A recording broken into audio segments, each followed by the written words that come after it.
From being clutch in La Liga to non-existent on the pitch. From being one of the best number 10s in the world to one of the worst. From a promising signing to one of Barca's biggest liabilities. What the hell happened to Dani Olmo? When Barca splashed the cash on Olmo, it raised some eyebrows. 60 million euros on a 26-year-old who played in a position that Barca already had players in. We'll bring in Dani Olmo because he'll go alongside Gundogan, he'll go alongside Pedri, he'll go alongside Gavi, and I'm saying that's fine. Who the hell is going to defend? He had just come off the back of a fantastic Euro campaign where he was one of the top goal scorers. Dani Olmo! They've turned it around! Yamal, the next generation. That's it! Dani Olmo! Spain strike! But before that, he was rarely ever spoken about. Barca were taking a gamble. Dani Olmo, if we were doing a top 100, he gets in midway somewhere. Spending pretty much all they could on one player, and nobody knew if it would pay off. There's no point filling your side just full of these attacking players and saying, this is where we're spending my money, this is what we're going to do, because that will plug the gap. It will not. I was one of those people who criticized the signing. I thought it was a lot of money for someone with a long injury history and someone who was quite inconsistent over his career. Barca's finances were already constrained by La Liga's rule, and instead of investing that money into other areas, maybe multiple positions, they decided to buy a player who at his best is a luxury player. It's bringing in another really good player, but it's not solving some of the issues that Barcelona had. Not only did Barca spend a ton of money, but they barely registered him. He was on the bench in the beginning of the 2024-2025 season, and then the same issues returned in January of 2025. Initially though, he played really well. Olmo hit the ground running for Flick, slotting into that attacking midfield role like he has been playing there for years. Despite the issues regarding his registration and eligibility, the Spaniard showed that he was worth all the headaches as he scored in 3 consecutive games. He scored against Rayo Vallecano, which as we have seen is a very tough away fixture. He scored against Real Valladolid and Girona. Within 3 matches, he had silenced anyone that had questioned his signing or thought he was being hyped purely because of international tournament tax. The reality is that at his best, Olmo is an absolute joy to watch. Nobody is denying that. He is one of those players where every time he gets the ball, you know something positive is going to happen. He wants to be creative. He wants to be direct. That directness is exactly what Flick saw in him, and it's probably what he loves. A number 10 that can play in between the lines, someone who's looking to both score and create. Playing in that number 10 role in Flick's 4-2-3-1, Olmo's exceptional vision and technical skills helped him find and exploit the defenses between the lines. Barca also finally had a midfielder who wasn't afraid to shoot. Well, they had another one in Fermin Lopez, who I will discuss later in the video. Now, for most people, it shouldn't have been surprising to see him so comfortable because he is a product of La Masia. That's where he developed his skills and tactical awareness, learning at the academy that has produced so many talented players. Now, a technically gifted Spaniard at La Masia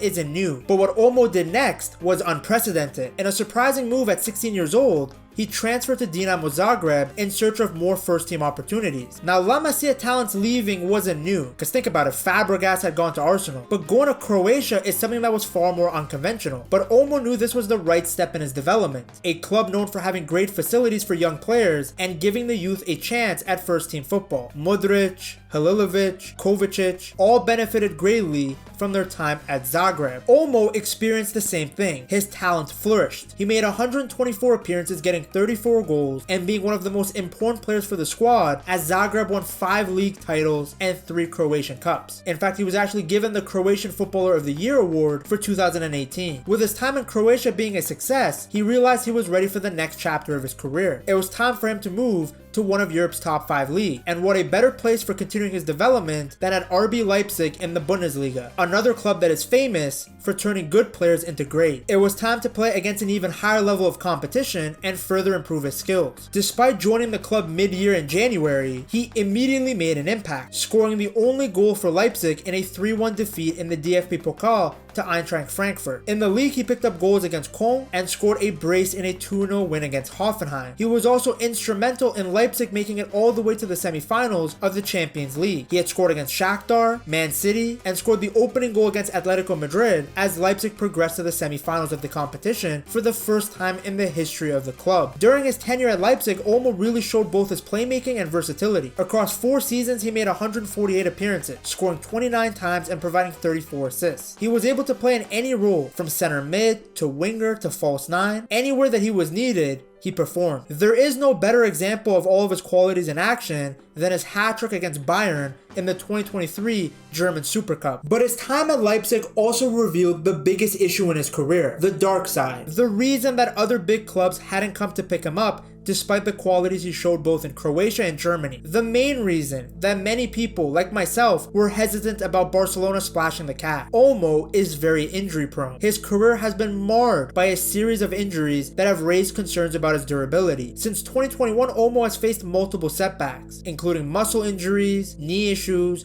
and shoulder dislocation. In fact, the season before he joined Barca, he missed 29 games due to 3 significant injuries: a knee injury, a joint dislocation, and muscular problems. The season before that, he missed 13 games over 49 days because of an inner knee ligament tear. Then he missed 7 games over 35 days for a torn muscle fiber. So in total, in the 2022-2023 season, he missed 20 games. And the season before that, it was the same thing. 19 games missed. You see, nobody had ever doubted Olmo's talent. You just have to see him touch the ball once to know that he has that star quality. But the injury history was a concern, and it's still a concern. People forget that even in Barca's fantastic season in 2025, Olmo still missed large chunks of the season. In fact, some of Barca's best performances and best run of forms came when he wasn't available. He picked up a muscle injury very shortly after his first few games for Barca. These reoccurring injuries have impacted his availability and consistency on the pitch. So even in a season where the team did really well, and Olmo did well individually, there were cracks beginning to show around his performances, especially in the second half of the season. You see, he's great against low blocks. That's why the majority of his best performances have come in La Liga. He is super good at finding little spaces and using his technical ability to take advantage. But as soon as Barca play a more elite team, a team with workhorses in midfield, a team that doesn't play a low block, Olmo struggles. This is proven by the fact that he was a non-factor in the big Champions League games, like against Inter. Your big money signing cannot ghost in a Champions League semi-final. And that's why Barca have to be so careful with their spending, because they can't afford to have a player who's just going to be a non-factor in the business end of the season. Like when Barca beat Madrid in the Copa del Rey final, where was Olmo? Where was he in the Super Cup? Against Atletico Madrid, he also made no impact. Remember, Flick had to push Rafinha to the middle for Barca to get a result from that game. To be honest, I think Flick noticed this too early, because if you look at some of Barca's biggest games, Olmo didn't start in them. He didn't start versus Bayern, and what do you know? Fermin Lopez, who started instead, was one of the best players out there. Olmo didn't start against Atletico in certain matches. When he did start against them, he wasn't good. Same thing in the final El Clasico of the season. Barca won 4-3, but Olmo was a non-factor. Then we saw the same thing from Olmo against PSG in the 2025-2026 season. One of the biggest reasons PSG won that game is because with Olmo, Barca were basically down to 10 men out of possession. He was providing nothing. He wasn't covering distance. He wasn't able to match the intensity of the game at all. I don't know what it is, but against elite teams, in games that are more open, against some of those midfielders that are workhorses and are good athletically, Olmo really struggles. Now, this would be cancelled out if he could do his magic on the ball when Barca have possession. But in the beginning of the new season, he's been poor, like really poor. And the funny part is, he's the healthiest he has ever been. No injury issues, yet the performances look awful. Before, he would score a bunch of goals and then get injured. To be honest, I'd rather have that version of Olmo back. He followed up the disaster class against PSG with an even worse performance against Sevilla. Remember, La Liga used to be his bread and butter, and now he's not even helping in this competition. How is it possible that one of the most technical players in the world loses the ball every time he touches it? He has gone from being one of the most creative and clever players to one of the team's biggest problems. Every time I watch him play, I can't help but feel frustrated. He just looks completely lost out there, offering nothing going forward and then barely helping defensively. Whenever the ball goes to him, it feels like he's either losing possession or just killing the flow of the attack. It's like having Garnacho in midfield. I would argue that what Olmo's doing right now is worse than playing bad, because if you see a player putting in effort and trying to receive the ball but not playing great, at least you can applaud the effort. But what Olmo's doing right now is he's disappearing. He's Casper the Ghost. It looks like he doesn't even want the ball at his feet. Fermin has taken a giant leap in front of him now, especially based on how Olmo played when Fermin was injured. Now, I don't like to compare the two because they are two completely different profiles. Olmo's better on the ball, he's more technical, so he's better against a low block team, while Fermin is more aggressive, more athletic, covers ground better. He is also a huge long shot threat. Poor guy was playing out of his mind before he got injured. In fact, one of the reasons I was worried about the Olmo signing was that I thought it would hinder Fermin's development, though now Flick has found a nice balance. But again, it's a little bit strange that Fermin, a player who was free on low wages, is giving you way more than what Olmo has done. I think Barca have a nice luxury in that they can use Fermin in games that are more open and then rely on Olmo in games where they play against a lower block and teams that are more compact. But at the end of the day,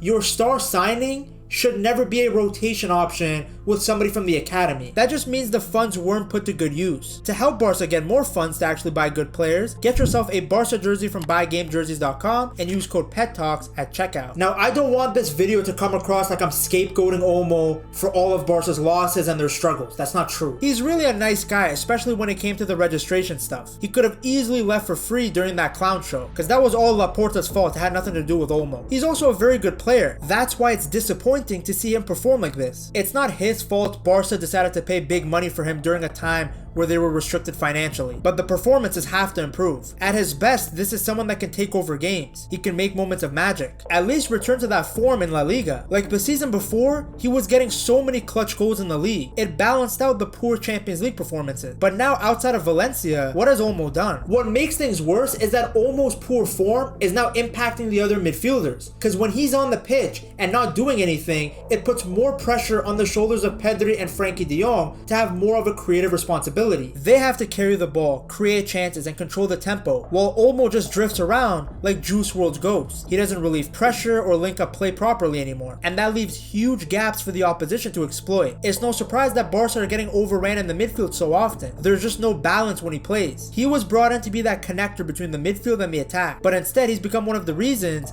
that the attack feels so disconnected. I get that the whole team as a unit has been struggling, but at some point, players have to take responsibility and actually perform, and Olmo just hasn't done that. He has to do more. He can't just be a passenger out there. It's legit like playing with 10 men sometimes. Right now, he's providing nothing that you couldn't get from promoting some random kid from Barca's child labor factory, La Masia. And I'm not talking about just getting goals and assists. I'm talking about Olmo receiving the ball in between the lines, actually helping create opportunities for the other players. Outside of that back heel against Valencia, off the top of my head, I can't think of an opportunity where Olmo really took over a match. Of course, this doesn't mean he can't turn it around. It's still early. Nobody's saying he is finished or that the season is done. I always have to reiterate this because people either don't watch the video fully or have significant comprehension issues. I am not saying Olmo is done. I am not saying that Olmo won't help Barca again or that he's finished at the top level. That's not what I'm saying. When I look at this team week in, week out, Olmo consistently stands out, and not in a good way. At first I thought maybe it's just bad luck with injuries or a tactical mismatch, but it seems like it might be something deeper. Maybe something is happening with him off the pitch, something personal, because his confidence looks completely gone. Like his decision making, which used to be one of his biggest strengths, is now one of his biggest weaknesses. You can see it every time he tries to dribble or pass. It's hesitant, slow, and predictable. For someone who is so technically gifted, he's become surprisingly sloppy under pressure. Barca need midfielders who can control the game, handle pressure, and contribute to both sides of the ball. Right now, Olmo does none of that. He went from a promising signing to a liability, someone who weakens the team more than he helps it. If he offers more, Barca can get back to winning ways, but his inability to step up when Fermin Lopez was out is not a good look. I want to see Olmo pointing to his wrist, scoring goals, not rubbing his blonde hair in frustration. Now, Olmo is just one of many problems that Flick needs to be aware of for his team. To see all the issues he has to deal with, you gotta check out this video right here.